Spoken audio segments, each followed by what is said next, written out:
This week's episode of Know Your CEO, we get to interact with the CEO of the Kenya Young Parliamentarians Association, Antony Buluma. Take a look. If you want to know how a CEO sees his world, then here's how. Apart from running an organization and strategizing, their key role is making sure there's money in the bank. Our CEO this week is Antony Buluma. He is the founding and current Chief Executive Officer of the Kenya Young Parliamentarians Association Secretariat. He's also founding President of the Youth Senate of Kenya, Speaker of the World Youth Parliament, among other national and international positions. Thank you for making time. Thank you for having me. Begin with, kindly tell us about the Kenya Young Parliamentary Association and what are your key roles? Well, thank you for having me. I believe this should be the second show. And It is the second show. yeah, I am very privileged that I can be able to share our story. It's good to have you. Kenya Young Parliamentarians Association is a forum for members of parliament. And when I say members of parliament, I mean those serving in the Parliament of Kenya, either having been elected, nominated, and serving in both houses of parliament, that's the Senate and National Assembly. The association was started in the year 2004. And the reason why it was started was to allow members of parliament have a framework that allows them to, in a more meaningful fashion and beneficial to the young people, engage. And where do your roles come in?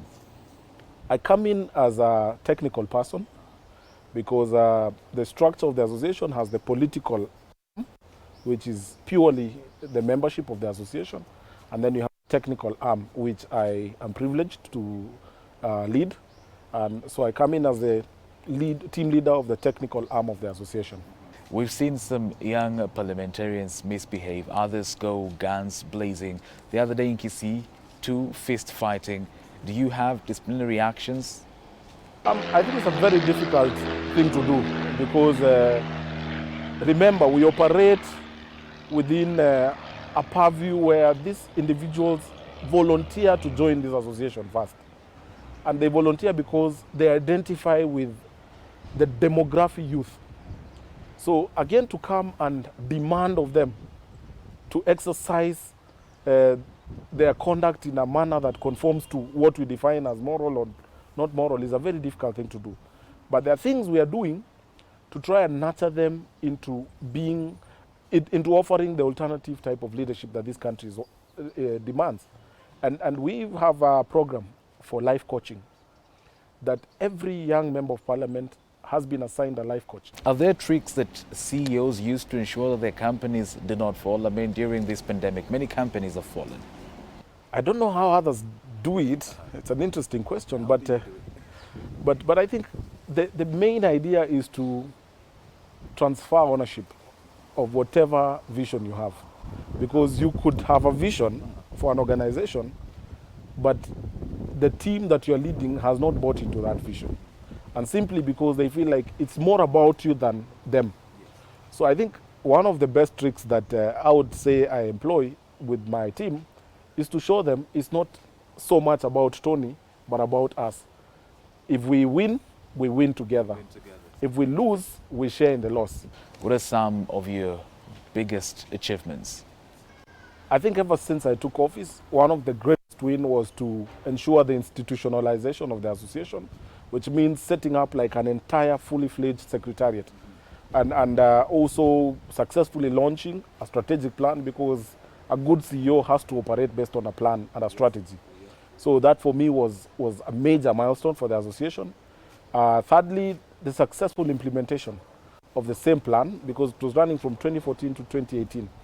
And some of the ambitious propositions of the plan included, setting up the secretariat, which we have, included passing several legislations like the AGPO, the National Employment Authority, which we have successfully passed, included setting up ourselves structures that allow us to constantly have interactions with youth, which we have done. We have a very active, what they call the reference group, that is more of a think tank outside Parliament that is comprised of young people from youth-serving organizations that we occasionally interact with, and they give us ideas and thoughts on how best to execute our mandate in Parliament. How is your membership like in terms of numbers?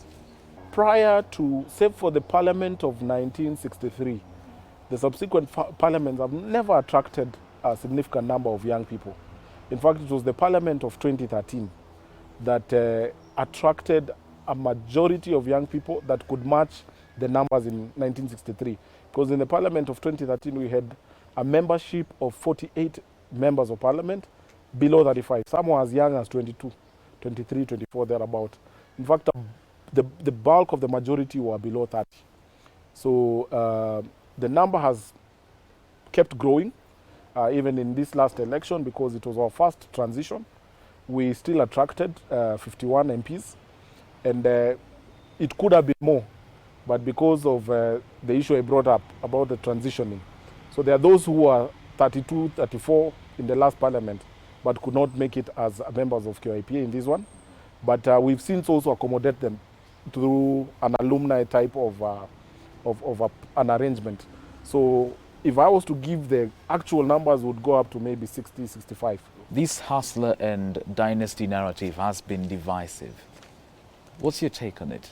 I think people are missing out on what I would call the substance of that debate. And I think we've reduced ourselves to debating titles, or names, hustler, dynasty. But we are not debating the substance. I think my understanding, and this is what I have been in most of the forums telling young people, let us own the debate, but give it our interpretation, not the political interpretation. Because I know, not for politicians, it's about the next election. But as we must begin to look at the next generation, what are we ushering them into?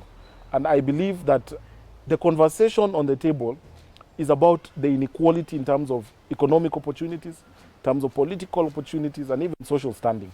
And as we wind up, do you have a boys' club, a team of guys that you hang out with? Yeah, of course. I think every young man has a boys' club. How's the circle like?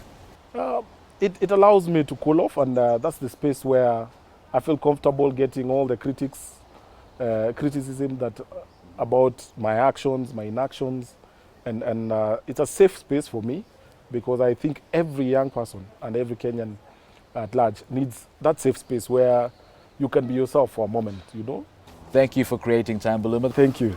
Conversation continues next Monday right here on Switch TV. Thank you for watching.